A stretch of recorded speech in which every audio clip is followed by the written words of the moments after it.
Good evening students. మనం previous వీడియోలో ఈ డ్రాబ్యాక్స్ ఆఫ్ రూదర్ఫర్డ్ మోడల్ గురించి మనం డిస్కస్ చేసాము. సో ఇప్పుడు ఆ టాపిక్ తర్వాత మనకున్నటువంటి టాపిక్ ఏంటంటే ఈ వీడియోలో డిస్కస్ చేయడానికి developments leading to the bores model of atom.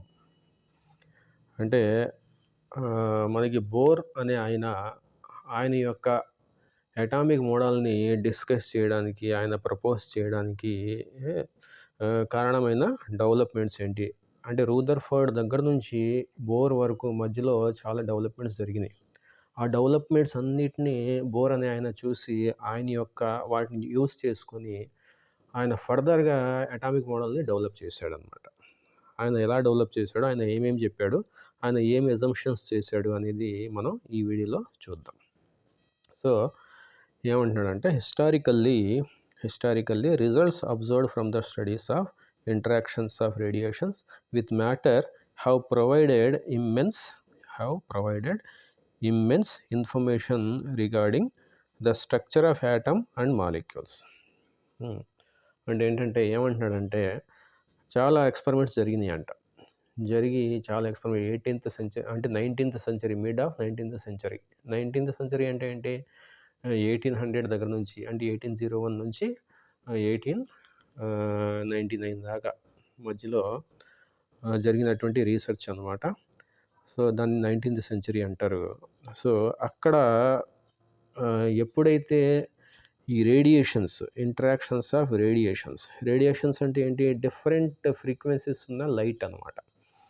Different frequencies ఉన్నటువంటి రేస్, లైట్ లేకపోతే రేడియేషన్ అంటారు వాటిని. మనం ఏం చెప్పుకున్నాం, ఆ radiation different types of radiations మనం చూసాము. అది ఏంటది, రేడియో వేవ్స్ అంటారు. అన్నిటికన్నా తక్కువ ఫ్రీక్వెన్సీ ఉన్నటువంటి అంటే తక్కువ ఎనర్జీ ఉన్నటువంటి రేస్ ఏంటంటే రేడియో వేవ్స్. సో దాని తర్వాత మైక్రోవేవ్స్, దాని తర్వాత ఇన్ఫ్రారెడ్ రేస్, దాని తర్వాత మనం చూడగలిగేటటువంటి చాలా చిన్న పోర్షన్ ఉన్నటువంటి విజిబుల్ లైట్, దాని తర్వాత యూవీ రేడియేషన్, దాని తర్వాత ఎక్స్ రేడియేషన్, దాని తర్వాత గామా రేడియేషన్. ఈ మొత్తాన్ని కలిపి ఎలక్ట్రోమాగ్నెటిక్ రేడియేషన్ అంటారు. వీటిలో ఎప్పుడైతే ఒక పోర్షన్ ఆఫ్ రేడియేషన్ని మ్యాటర్ మీద ఇర్రేడియేట్ చేస్తారో, మ్యాటర్ అంటే ఏంటి, మనకి ఏదైనా కావచ్చు, మెటల్ కావచ్చు, లేకపోతే ఏదైనా లిక్విడ్ కావచ్చు, లేకపోతే గ్యాస్ కావచ్చు.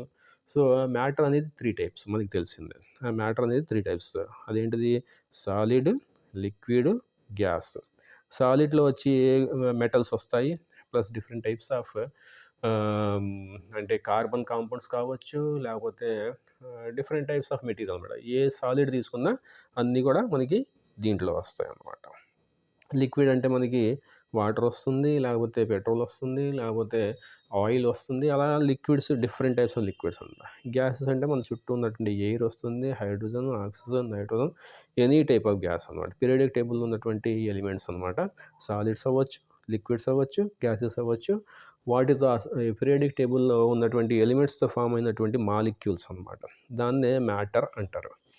సో ఎప్పుడైతే ఆ మ్యాటర్ని రేడియేషన్తో ఇర్రేడియేట్ చేశారో, ఇర్రేడియేట్ అంటే ఏంటి, ఒక మ్యాటర్ తీసుకొని ఇలా ఒక సాలిడ్ కానీ, లిక్విడ్ కానీ, గ్యాస్ కానీ ఇలా మ్యాటర్ తీసుకొని దానిపైకి ఆ రేడియేషన్ని ఫోకస్ చేశారో ఇర్రేడియేషన్ అంటారు దాన్ని.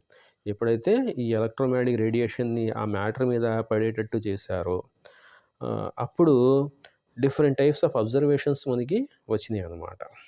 So information regarding the structure of atoms and molecules. ఆ వచ్చినటువంటి ఇన్ఫర్మేషన్తో యాటమ్స్ యొక్క స్ట్రక్చర్ ఎలా ఉంటుంది, మాలిక్యూల్స్ యొక్క స్ట్రక్చర్ ఎలా ఉంటుంది అనేది వాళ్ళు ఒక ఊహించారనమాట. క్యాల్కులేషన్స్ చేసి, అబ్జర్వేషన్స్ చేసి ఊహించారు. ఎప్పుడు, historically results observed from studies of interactions of radiation with matter 19th సెంచరీలో. ఈయన Niels Bohr utilized these results to improve upon the model proposed by the Rutherford. So ఆ విధంగా మ్యాటర్ని లైట్తో అంటే రేడియేషన్తో ఇర్రేడియేట్ చేయడం వల్ల వచ్చినటువంటి రిజల్ట్స్ని ఈ నీల్స్ బోర్ అనే ఆయన యూజ్ చేసుకొని ఆ రూదర్ఫోర్డ్ ప్రపోజ్ చేసినటువంటి ఆ అటామిక్ మోడల్ని ఫర్దర్గా డెవలప్ చేశాడనమాట. రూదర్ఫోర్డ్ చెప్పినటువంటి అటామిక్ మోడల్లో డ్రాబ్యాక్స్ ఉన్నాయి కదా, మనం ప్రీవియస్ క్లాస్లో డిస్కస్ చేసాము. దాని యొక్క లింక్ నేను ఈ వీడియో యొక్క డిస్క్రిప్షన్లో ఇస్తాను, చూడండి. సో ఆ డ్రాబ్యాక్స్ని ఓవర్కమ్ చేయడానికి నీల్స్ బోర్ ఆయన ఈ రిజల్ట్స్ని యూటిలైజ్ చేసుకొని ఆ రూదర్ఫోర్డ్ మోడల్ని డెవలప్ చేశాడు అనమాట. ఇంకా ఫర్దర్గా డెవలప్ చేశాడు. 2 developments played major role in the formation of Bohr's model of atom. అంటే మెయిన్గా అయినా 2 ప్రపోజల్స్ చేశాడనమాట. రెండు ప్రపోజల్స్ మెయిన్గా చేశాడు. ఏంటంటే ఇక్కడ ఫస్ట్ ఏమన్నాడు, dual character of electromagnetic radiation, which means that radiations possesses both wave like and particle like properties. Generally radiation అంటే ఏంటి, ఇప్పుడు మొబైల్ ఫోన్స్కి సిగ్నల్స్ వస్తున్నాయి. సో ఆ సిగ్నల్స్ మనకి కనిపిస్తాయి, కళ్ళకి కనిపించవు. అంటే అది ఒక రేడియేషన్లా వస్తుంది అనమాట. ఇలా రేడియేషన్ ఫోన్ చుట్టూ చాలా వేవ్స్ ఉంటాయి. సో ఆ వేవ్స్ మనకి కనిపించవు.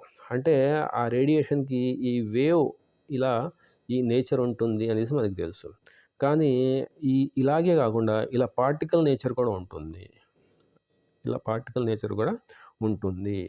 అనేటటువంటిది ఆయన ప్రపోజ్ చేశాడనమాట. డ్యూయల్ క్యారెక్టర్ అంటే ఇలా వేవ్ నేచర్ ఉంటుంది, ప్లస్ ఇలా పార్టికల్ నేచర్ ఉంటుంది దానికి. ఓకే, కంటిన్యూస్ లైన్ ఉంటుంది, లేకపోతే డాటెడ్ లైన్, పార్టికల్స్ లాగా కూడా అది ట్రావెల్ చేస్తుంది అనేసి ఆయన ప్రపోజ్ చేశాడు. ఏది, ఎలక్ట్రోమాగ్నెటిక్ రేడియేషన్. మనం ఓన్లీ మొబైల్ ఫోన్స్లో ఉన్నటువంటి సిగ్నల్స్ గురించి మాట్లాడుతున్నాం, కానీ ఎక్స్రేస్ కూడా ఎలక్ట్రోమాగ్నెటిక్ రేడియేషన్సే, గామా రేస్ కూడా ఎలక్ట్రోమాగ్నెటిక్ రేడియేషన్సే. ఇంకా మనం చూడగలిగినటువంటి విజిబుల్ లైట్, విబ్జిఆర్ఎఫ్ కలర్స్ అంటాం కదా, అది కూడా రేడియేషన్ కిందకి వస్తుంది అన్నమాట. అది మన బాడీకి ఏం చేయదు కాబట్టి అక్కడి వరకు మన బాడీకి ఏం కాదు. దాని తర్వాత హై ఎనర్జెటిక్ యూవీ రేడియేషన్ వస్తుంది. దానివల్ల మనకి సన్ రేస్లో ఉంటుంది యూవీ రేడియేషన్. దానివల్ల మనకి స్కిన్ క్యాన్సర్ అనేది వస్తుంది ఎక్కువగా ఎక్స్పోజ్ అయితే. సో అది కూడా రేడియేషన్ అనమాట. సో ఈ అన్ని రేడియేషన్స్కి డ్యూయల్ నేచర్ ఉంటుంది అనేది ఈయన నీల్స్ బోర్ అనే ఆయన చెప్పాడు అనమాట. ఓకే, సో ఇంకా సెకండ్ది ఏమన్నాడంటే, experimental results regarding atomic spectra. అంటే మనకి యాటమ్స్ అనమాట. యాటమ్స్ ఏమి ఉన్నాయి మనకి పీరియాడిక్ టేబుల్లో, చాలా యాటమ్స్ ఉన్నాయి. దగ్గర 110కి పైన యాటమ్స్ కనిపిస్తున్నాయి మనకి. వాటిలో సెలెక్టివ్గా కొన్ని ఎలిమెంట్స్ని తీసుకొని ఈయన ఆ ఎలిమెంట్స్ మీద, ఆ యాటమ్స్ మీద, ఆ మాలిక్యూల్స్ యొక్క యాటమ్స్ మీద ఈ లైట్ని పడేటట్టు చేసి ఆ యాటమ్స్ ఆ లైట్ని అబ్జార్బ్ చేసుకొని ఒక స్పెక్ట్రమ్ అనేది ఇస్తాయన్నమాట. ఒక స్పెక్ట్రమ్ లాగా ఒక ప్యాటర్న్ ఆఫ్ లైన్స్. స్పెక్ట్రమ్ అంటే ఏంటి, ఒక గ్రాఫ్ అన్నమాట. అది స్పెక్ట్రమ్ అంటే ఒక గ్రాఫ్. ఆ గ్రాఫ్లో ఏముంటుంది, ఆ గ్రాఫ్లో ప్యాటర్న్ ఆఫ్ లైన్స్ ఉంటాయి. ఇలా ఒక గ్రాఫ్ ఉంటుంది, ఇక్కడ వాల్యూస్ ఉంటాయి ఇలాగా. అందులో ప్యాటర్న్ ఆఫ్ లైన్స్ ఉంటాయి ఇలాగా. ఆ pattern of lines A value దగ్గర వచ్చినాయి, ఈ వాల్యూ అంటే ఆ లైన్స్ అనేవి డార్క్గా ఉన్నాయా, వైట్గా ఉన్నాయా, అది లైట్ని అబ్జార్బ్ చేసుకుంటే మ్యాటర్ వచ్చినాయా, లేకపోతే ఆ మ్యాటర్ లైట్ అబ్జార్బ్ చేసుకుని మళ్ళీ దాన్ని రిలీజ్ చేస్తే వచ్చినాయా అనేటటువంటిది ఆయన కనుక్కున్నాడు అనమాట. కనుక్కొని యాటమ్స్ అనేవి ఆ స్పెక్ట్రాన్ని ఇచ్చినప్పుడు ఆ రిజల్ట్స్ ఎలా ఉన్నాయి అనేటటువంటిది ఆయన అబ్జర్వ్ చేసి ఆ యాటమ్స్ యొక్క స్ట్రక్చర్ని ఆయన గ్రహించాడనమాట. ఇలా ఉంటుంది అనేసి ఆయన ఊహించాడనమాట. ఓకే, స్పెక్ట్రా అంటే ప్లూరలు, స్పెక్ట్రమ్ అంటే సింగులర్ అనమాట. స్పెక్ట్రా అన్నాడు కదా ఇక్కడ. ఈ స్పెక్ట్రా అంటే ఏంటంటే చాలా స్పెక్ట్రమ్స్ అనమాట. స్పెక్ట్రమ్ అంటారు, స్పెక్ట్రమ్స్ అనరు. స్పెక్ట్రా అంటే ప్లూరల్, చాలా ఎక్కువ అనమాట. మనం మ్యాంగో అంటాం. ఇక్కడ మ్యాంగోస్కి బదులు స్పెక్ట్రమ్స్ అనరు, స్పెక్ట్రా అంటారనమాట. మ్యాంగోస్ అంటే ఎక్కువ కదా, అలాగే స్పెక్ట్రా అంటే ఎక్కువ. మ్యాంగో అంటే సింగులర్ కదా, సింగిల్. స్పెక్ట్రమ్ అంటే సింగిల్ అనమాట, అలా. ఓకే, సో ఫస్ట్ మనం ఈ రెండిట్లో మనం ఇక్కడ wave nature of electromagnetic radiation అనేది డిస్కస్ చేస్తాం అన్నమాట ఇక్కడ. ఓకే, అదేంటో చూద్దాం. In the mid 19th century, mid 19th century అంటే ఏంటి, 1850 1860 ఆ రేంజ్ అనమాట. ఫిజిసిస్ట్ అంటే ఫిజిసిస్ట్ అంటే ఫిజిక్స్ గురించి రీసెర్చ్ చేసేవాళ్ళు.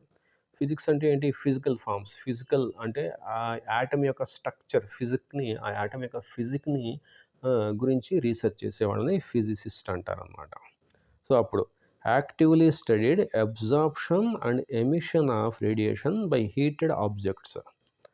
అంటే ఒక ఆబ్జెక్ట్ని, ఏదో ఒక ఆబ్జెక్ట్, దీన్ని బాగా హీట్ చేసినప్పుడు, ఇది బాగా హీట్ చేసినప్పుడు ఈ ఆబ్జెక్ట్ అనేది రేడియేషన్ని అబ్జార్బ్ చేసుకోవడం కానీ లేకపోతే రేడియేషన్ని ఎమిట్ చేయడం కానీ జరిగిందంట. ఆ రీసెర్చ్ని ఆ కాలంలో చాలా ఎక్కువగా చేశారు. అంటే డిఫరెంట్ టైప్స్ ఆఫ్ మెటల్స్ కానీ లేకపోతే మ్యాటర్ పదార్థాలు తీసుకున్నారు, డిఫరెంట్ మెటీరియల్స్ తీసుకుని వాటిని బాగా వేడి చేశారు. హై టెంపరేచర్కి లేకపోతే లో టెంపరేచర్ మారుస్తూ డిఫరెంట్గా వాటి మీద హీటింగ్ ఎక్స్పెరిమెంట్స్ చేశారు. అప్పుడు ఆ మెటల్స్ కానీ లేకపోతే ఆ మెటీరియల్స్ కానీ రేడియేషన్స్ని ఎమిట్ చేయడం కానీ లేకపోతే రేడియేషన్స్ని అబ్జార్బ్ చేసుకోవడం కానీ వాళ్ళు గ్రహించారనమాట. సో అదనమాట దాని గురించి, అది absorption or emission of radiation by heated objects. Okay, these are called thermal radiations. ఆ విధంగా వేడి చేసినటువంటి మెటీరియల్స్ నుంచి వెలువడినటువంటి ఆ రేడియేషన్స్ని థర్మల్ రేడియేషన్స్ అంటారు. థర్మల్ అంటే హీట్, థర్మోమీటర్ అంటారు కదా, అంటే థర్మల్ అంటే హీట్ అనమాట, వేడి. Okay, they try to find out of what the thermal radiation is made. అంటే థర్మల్ రేడియేషన్ అనేది దేంతో తయారు చేయబడింది, మెటీరియల్ నుంచి థర్మల్ రేడియేషన్ వస్తుంది. అంటే ఒక మెటీరియల్ని వేడి చేసినప్పుడు అందులో నుంచి రేడియేషన్ వస్తుంది, ఆ రేడియేషన్ని థర్మల్ రేడియేషన్ అంటున్నారు. అది దేంతో తయారు చేయబడింది, ఆ థర్మల్ రేడియేషన్లో ఏముంది, పార్టికల్స్ ఉన్నాయా లేకపోతే వేవ్ ఉందా, అది ఎలా ట్రావెల్ చేస్తుంది, అందులో ఆ రేడియేషన్ అనేది దేంతో తయారు చేయబడింది, ఆ మెటీరియల్ యొక్క యాటమ్స్ ఉన్నాయా, ఆ మెటీరియల్ యొక్క ఎలక్ట్రాన్స్ బయటకు వస్తున్నాయా, అది మొత్తం రీసెర్చ్ చేశారనమాట. It is now well known. అప్పుడు అది సస్పెన్స్, కానీ ఇప్పుడు మనకి అలా వేడి చేయడం వల్ల ఏమవుతుంది అనేది ఇప్పుడు మనకి తెలుసు. అదేంటంటే it is now well known, ఇప్పుడు మనకి తెలుసు ఏమని, fact that thermal radiations consist of electromagnetic waves of various frequencies or wave lengths. అంటే జనరల్గా ఇప్పుడు మనకి తెలిసిన విషయం ఏంటంటే చాలా రీసెర్చ్ జరిగి ఇప్పుడు మనకి ఒక కంక్లూజన్ వచ్చినటువంటి రిజల్ట్ ఏంటంటే, అలా మెటీరియల్స్ని హై టెంపరేచర్ దగ్గర హీట్ చేసినప్పుడు electromagnetic radiations with different frequencies అంటే ఏంటి, ఇది చెప్పాను కదా ఇందాక, రేడియో వేవ్స్ ఒక ఫ్రీక్వెన్సీ ఉంటుంది, మైక్రోవేవ్స్ ఒక ఫ్రీక్వెన్సీ ఉంటుంది, ఐఆర్కి ఒకటి, యూవీకి ఒకటి, ఎక్స్రేస్కి ఒకటి, గామా రేస్కి ఒకటి, అలాగా డిఫరెంట్ ఫ్రీక్వెన్సీస్కి డిఫరెంట్ నేమ్స్ ఉన్నాయన్నమాట రేడియేషన్స్కి. సో అలాంటి డిఫరెంట్ ఫ్రీక్వెన్సీస్ ఉన్నటువంటి రేడియేషన్స్ ఆ హీట్ చేసినటువంటి మెటీరియల్ నుంచి బయటకు వస్తాయి అనేది మనకి ఇప్పుడు తెలుసు. Okay, it is based on the number of modern concept which were unknown in the mid 19th century. అప్పుడు అది తెలియదు, ఎలక్ట్రోమాగ్నెటిక్ రేడియేషన్ బయటకు వస్తుంది వేడి చేస్తే అని అప్పుడు తెలియదు అన్నమాట. ఓకే, తర్వాత first active study of thermal radiation laws occurred in the 1850s and the theory of electromagnetic waves and the emission of such waves by accelerating charged particles.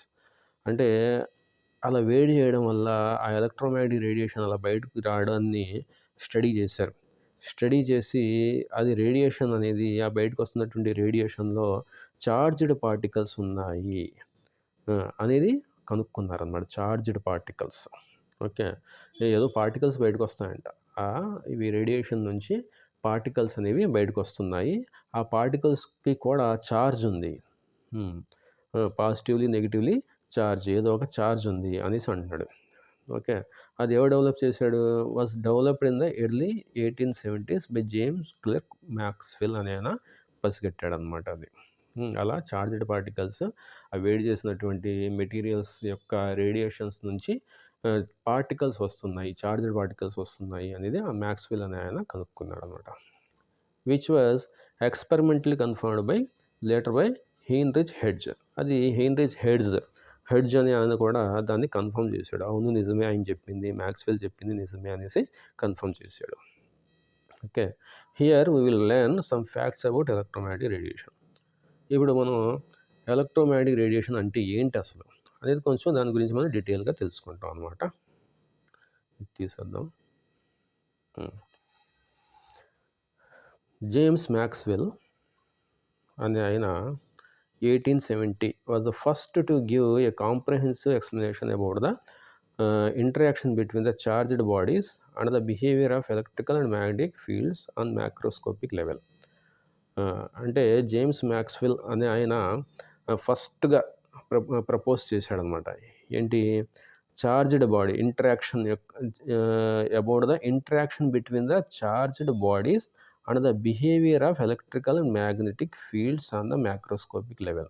అంటే చార్జ్డ్ బాడీస్ ఆ ఎలక్ట్రోమాగ్నెటిక్ రేడియేషన్ లోపల ఉండేటటువంటి charged materials, charged body, charged particles బయటకు వస్తాయని చెప్పుకున్నాం కదా. ఆ charged particles చుట్టూ ఎలక్ట్రిక్ ఫీల్డ్ ఉంటుంది ప్లస్ మ్యాగ్నెటిక్ ఫీల్డ్ ఉంటుంది అనేది ఆయన క్లాసికల్ మెకానిక్స్ అప్లై చేసి మ్యాక్రోస్కోపిక్ లెవెల్లో ఎక్స్ప్లెయిన్ చేశాడనమాట.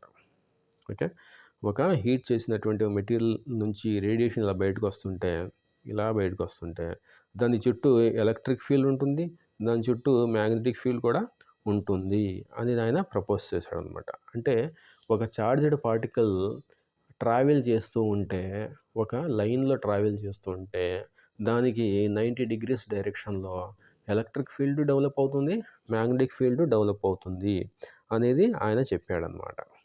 ఓకే, ఎక్కడ ఉంది?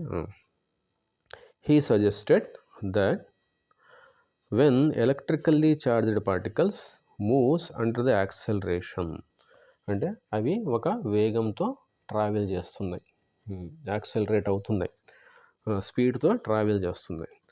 Alternating electric and magnetic fields are produced and transmitted.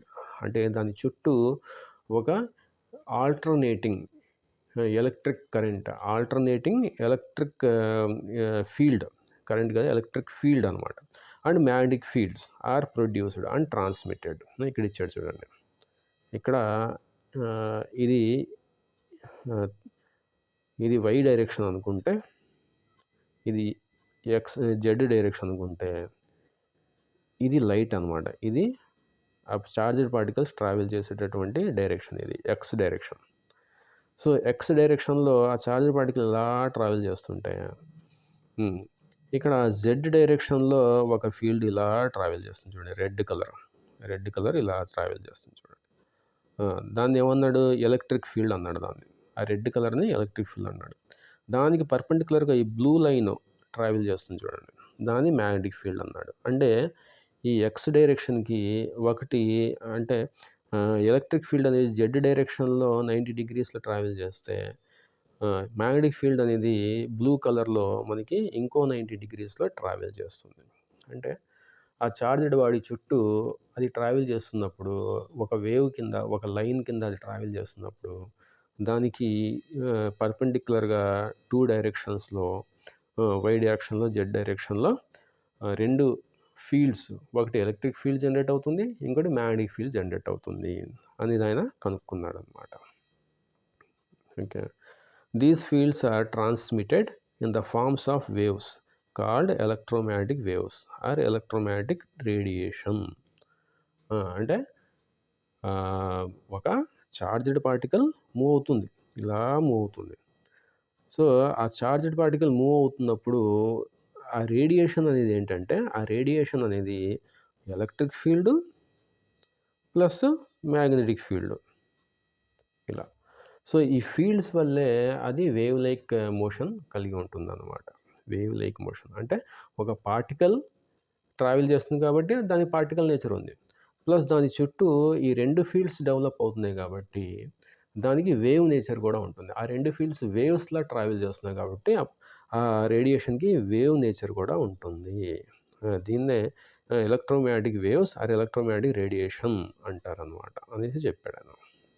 Okay. So light is the form of radiation, మనకి తెలిసిందే, known from early days, and speculation about its nature dates back to remote ancient times. అంటే speculation ఉండేది first, అది ఏంటి light అనేది, అసలు దాని nature ఏంటి, అది పార్టికల్స్లా ఉంటుందా, వేవ్స్లా ఉంటుందా, ఆ లైట్లో ఏముంటుంది అనేది స్పెక్యులేషన్ ఉండేదన్నమాట, suspense.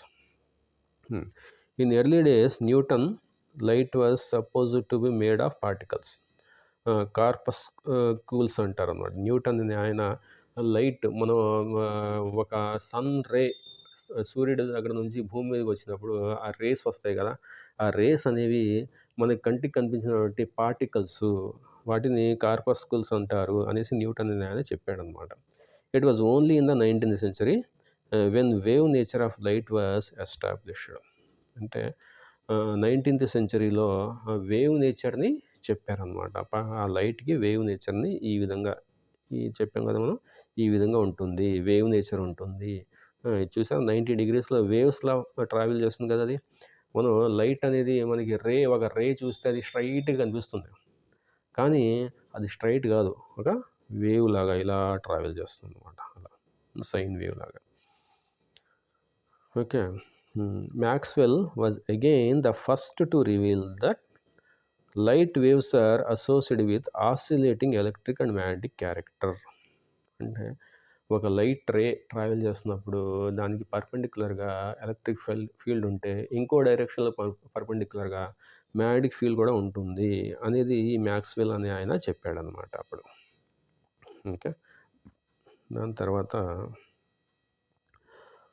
Although electromagnetic wave motion is complex in nature. We will consider here only a few simple properties. అంటే ఇప్పటివరకు మనం చదువుకున్న పైన చూసినటువంటి అన్ని పాయింట్స్ని సింప్లిఫై చేసి కొన్ని పాయింట్స్ని ఇక్కడ రాస్తున్నాడు. అదేంటంటే ఫస్ట్ పాయింట్ ఏంటంటే, the oscillating electric and magnetic fields produced by oscillating charged particles are perpendicular to each other. మనం చూసాం కదా, ఇలా చార్జర్ బాడీ ఇలా ట్రావెల్ చేస్తుంటే దానికి జెడ్ డైరెక్షన్లో ఇలా ఒక మ్యాగ్నెటిక్ ఫీల్డ్, ఎలక్ట్రిక్ ఫీల్డ్, అదే ఈ విధంగా ఇంకో డైరెక్షన్లో మ్యాగ్నెటిక్ ఫీల్డ్ ఒకదానికొకటి 90 degrees యాంగిల్లో ట్రావెల్ చేస్తున్నాయి అనేసి మనం చెప్పుకున్నాం కదా, అదే చెప్తున్నాడు అనమాట. ఆ ఫిగర్లో చూపించినట్టు, పైన ఫిగర్ చూసాం కదా, రెడ్ కలర్ బ్లూ కలర్, దానిలో. ఓకే. ఇంకో ప్రాపర్టీ ఏంటంటే అబ్జర్వ్ చేసింది, unlike sound waves or waves produced in వాటర్లో మీరు ఎవరైనా రాయి కొడితే మనకి వేవ్స్ లాగా వస్తుంది కదా, ఆ వేవ్స్ లాగా కాకుండా ప్లస్ సౌండ్ వేవ్స్ లాగా కూడా కాకుండా ఈ ఎలక్ట్రోమాగ్నెటిక్ రేడియేషన్స్ అనేవి ట్రావెల్ చేయడానికి మీడియం అవసరం లేదు.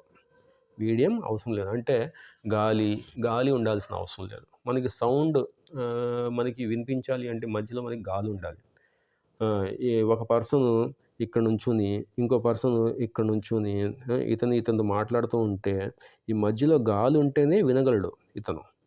గాలి లేదు, ఓన్లీ వ్యాక్యూమ్ ఉంది అన్నాడు అనుకోండి, ఇతను ఎంత అరిచినా సౌండ్ వేవ్స్ ట్రావెల్ చేయవు ఇతని దగ్గరికి. అంటే ఇతనికి దగ్గర ఉన్నా సరే వ్యాక్యూమ్లో ఏం వినిపించదు.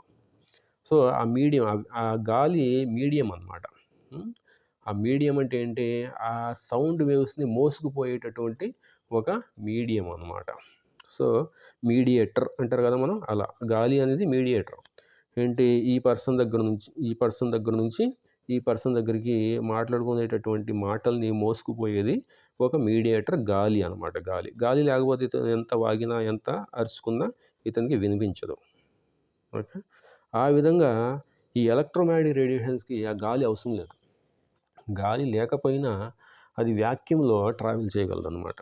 గాలి లేకపోయినా అది వ్యాక్యూమ్లో కూడా ఆ వేవ్స్ అనేవి ట్రావెల్ చేస్తాయి అనేసి కనుక్కున్నారనమాట. మీడియం అవసరం లేదు. ఓకే. దాని తర్వాత ఇది తీసేద్దాం.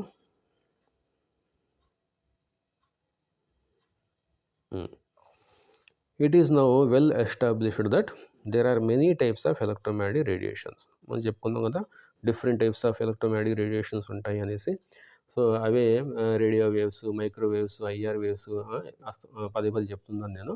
Visible rays plus UV rays plus X rays, gamma rays వీటన్నిటిని కలిపి ఎలక్ట్రోమాగ్నెటిక్ స్పెక్ట్రమ్ అంటారు. అవన్నీ ఎలక్ట్రోమాగ్నెటిక్ రేడియేషన్స్ అనమాట. Which different frequencies are different wavelengths అనమాట. వేవ్ లెంత్ పెరిగితే ఫ్రీక్వెన్సీ తగ్గుద్ది, ఎనర్జీ తగ్గుద్ది.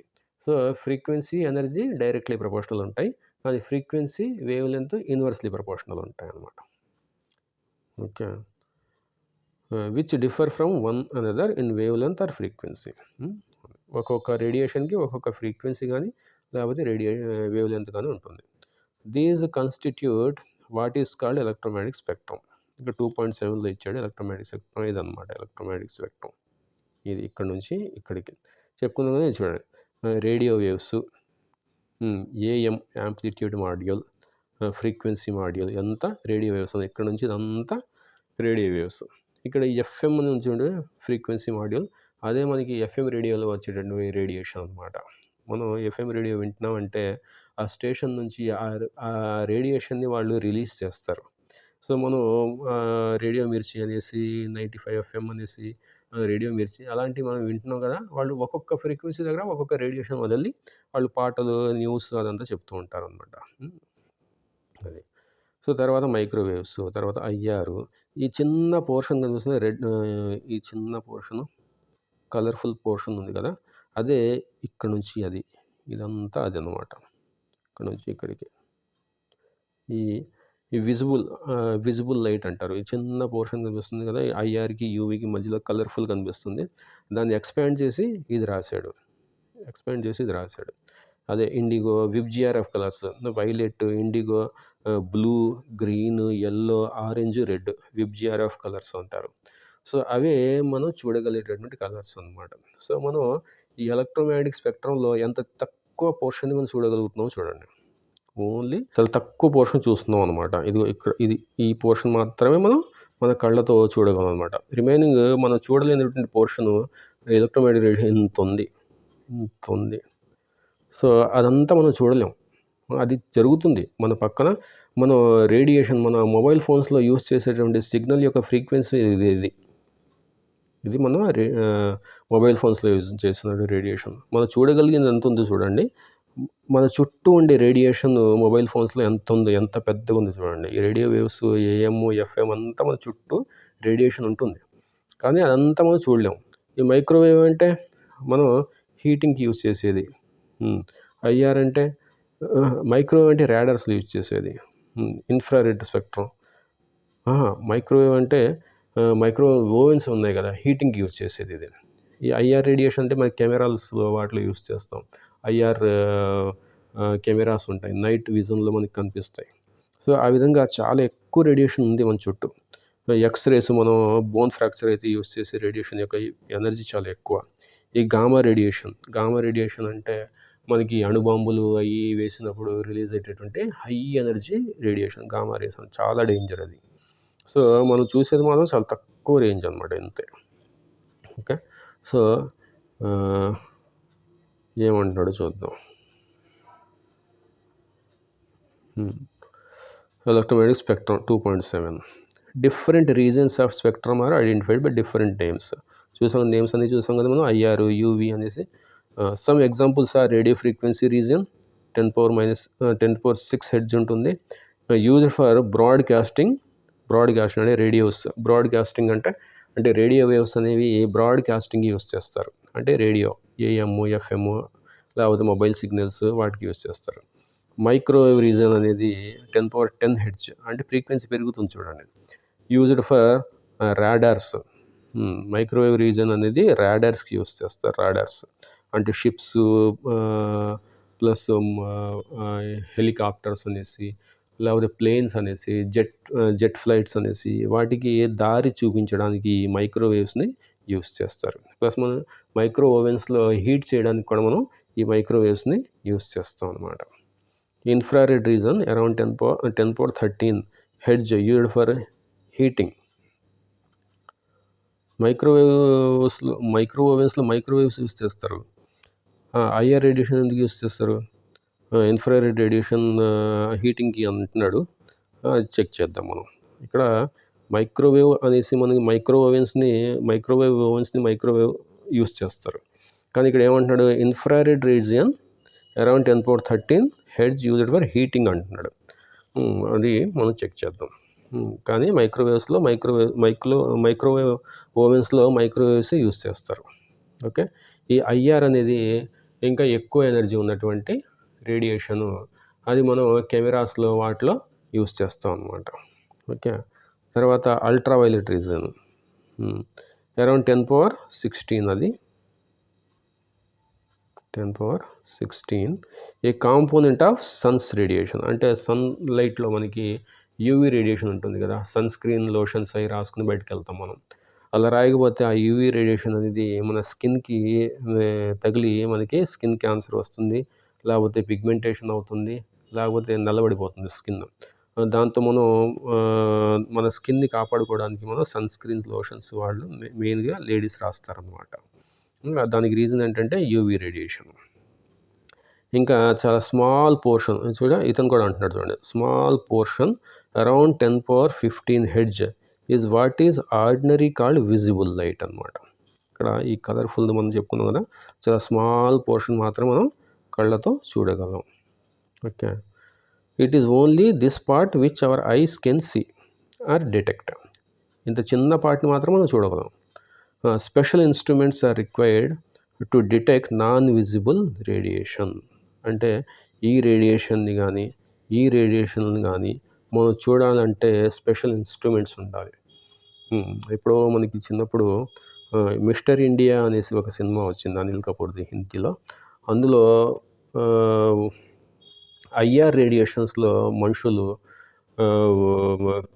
కనిపిస్తారు.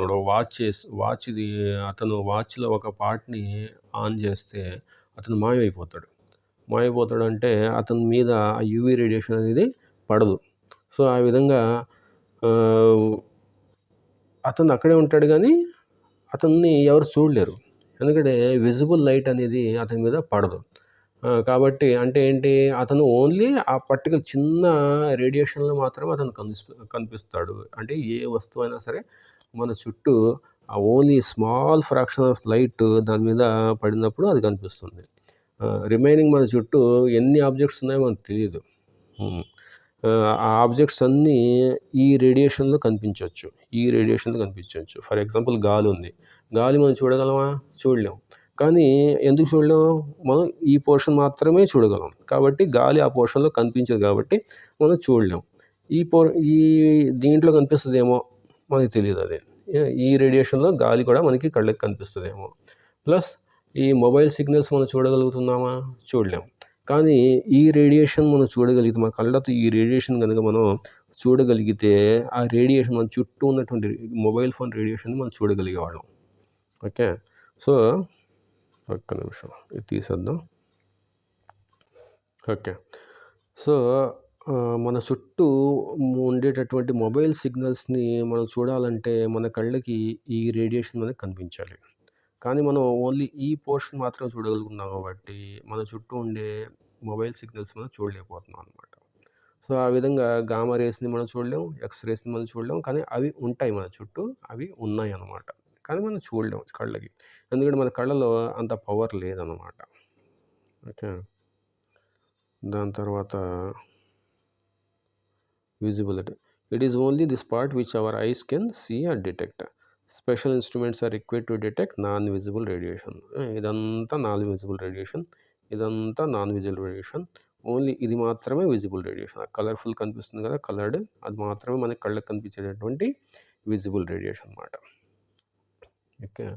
దాని తర్వాత 4th పాయింట్ ఏమంటున్నాడు, different kinds of units are used to represent electromagnetic radiation. మనకి తెలిసిందే డిఫరెంట్ టైప్స్ ఆఫ్ రేడియేషన్స్ మనం తెలుసు అనమాట. మనకి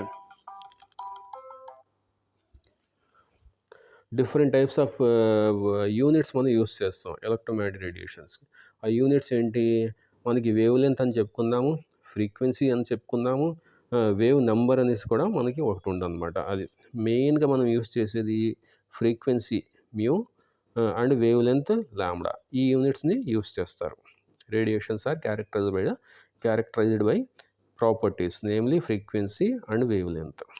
Okay, so the SI unit of frequency is hedge అని ఆయన కనుక్కున్నాడు కాబట్టి ఆయన పేరు మీదుగా దాన్ని హెడ్జ్ అనేసి పెట్టారు. హెన్రీజ్ హెడ్జ్ ఆయన పేరు మీదుగా ఈ ఫ్రీక్వెన్సీ యొక్క యూనిట్ హెడ్జ్ అనేసి పెట్టారు. అది SI యూనిట్ అనమాట. హెడ్జ్ కానీ సెకండ్ ఇన్వర్స్ కానీ. Okay, it is defined as the number of waves that pass a given point in 1 second. అంటే వేవ్స్ అంటే ఏంటి? ఇలా ఇలా ట్రావెల్ చేస్తాయి వేవ్స్. సో ఒక పాయింట్ తీసుకుంటే ఇక్కడ ఒక పాయింట్ తీసుకుంటే ఒక సెకండ్లో ఈ ఇక్కడ నుంచి ఇక్కడికి, అంటే ఇక్కడ నుంచి ఇక్కడికి ఒక వేవ్, టోటల్ కంప్లీట్ వేవ్ అనమాట. ఇలాంటివి ఒక సెకండ్లో ఈ పాయింట్ నుంచి ఎన్ని ట్రావెల్ చేస్తాయి ఇలాగా. దాన్నే హెడ్జ్ అంటారనమాట.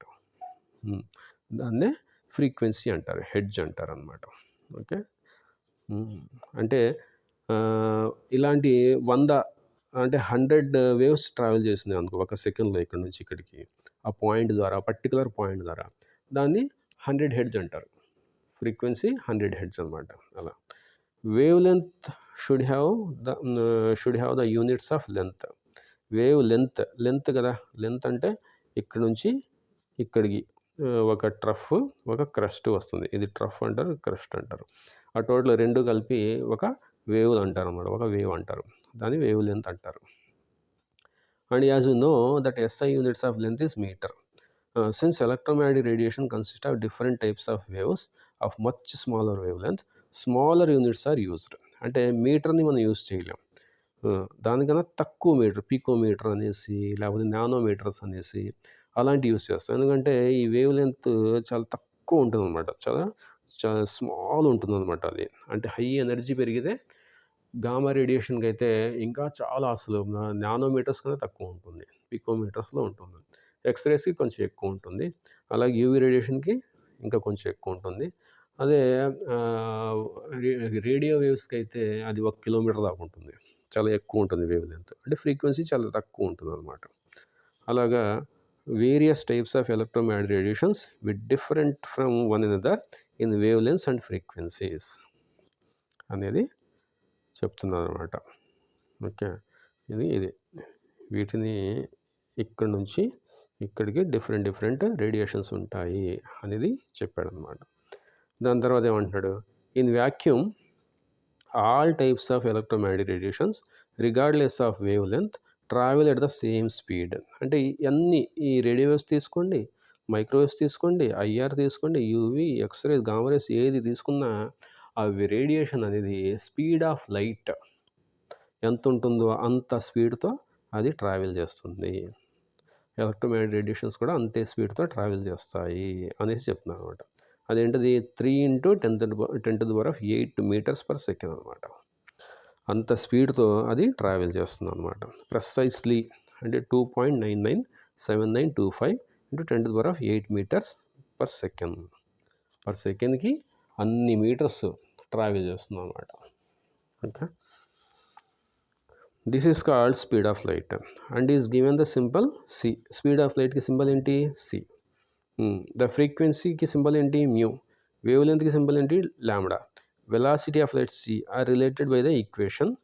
ఇది ఈ speed of light, frequency, lambda అనేవి ఈ ఈక్వేషన్తో రిలేట్ అయి ఉంటుంది. అది C = మ్యూ లాంబ్డా అంటారు, దీన్ని మ్యూ అంటారు. ఫ్రీక్వెన్సీ యొక్క యూనిట్ మ్యూ అంటారు. C = మ్యూ ఇలా రాస్తారు, లాంబ్డా అనమాట. C = సో అది ఫార్ములా, అది గుర్తుపెట్టుకోవాలి. C speed of light mu lambda. Okay, so ఇంకో యూనిట్ ఉంది. The other commonly used quantity specially in spectroscopy is wave number. Wave number అంటే ఏంటంటే మ్యూ అని చెప్పుకున్నాం, ఫ్రీక్వెన్సీకి మ్యూ అని చెప్పుకున్నాం కదా, దీని మీద ఇలా బార్ వేస్తే దాన్ని వేవ్ నెంబర్ అంటారు. వేవ్ నెంబర్ దాన్ని ఎలా డిఫైన్ చేస్తారు? It is defined as the number of wave lengths per unit length. అంటే ఇలా లెంత్ తీసుకుందాం మనం, ఇలా ఇక్కడ నుంచి ఇక్కడికి లెంత్ తీసుకుందాం. ఈ లెంత్లో ఎన్ని వేవ్ లెంత్స్ ఉంటాయి, ఇలా కౌంట్ చేస్తే ఎన్ని వేవ్ లెంత్స్ ఉంటాయో దాన్ని వేవ్ నెంబర్స్ అంటారు. వేవ్ అంటే ఏంటి? ఇక్కడి నుంచి ఇక్కడికి ఒక వేవ్, మళ్ళీ అక్కడి నుంచి అక్కడికి ఒక వేవ్. టోటల్‌గా అంటే ఒకటి ఇది, ఒకటి ఇది కలిస్తే ఒక కంప్లీట్ వేవ్ అవుతుంది ఇది.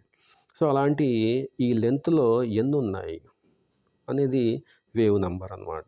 వేవ్స్ యొక్క నంబర్. ఈ లెంగ్త్‌లో ఇలాంటి వేవ్స్ ఎన్ని నంబర్స్ ఉన్నాయి, అదే వేవ్ నంబర్ అనమాట. ఓకే.